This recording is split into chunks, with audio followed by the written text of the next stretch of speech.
ఛత్తీస్గఢ్ మాజీ CM Congress general secretary Bhupesh బఘేల్కు ED hit తగిలింది.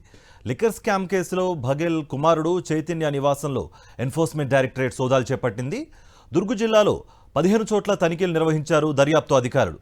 బఘేల్ సన్నిహితులు, సంబంధీకుల ఇళ్లపై ఏకకాలంలో దాడులు జరిపారు. ఛత్తీస్గఢ్ మద్యం కుంభకోణం కేసులో 2161 కోట్ల రూపాయల మేర అవినీతి జరిగినట్లు ఆరోపణలు వినిపించాయి. చైతన్య బఘేల్కు ముడుపులు అందినట్లుగా బీజేపీ విమర్శలు గుప్పిస్తోంది. దీనిపై ఈడీ దర్యాప్తు చేస్తోంది.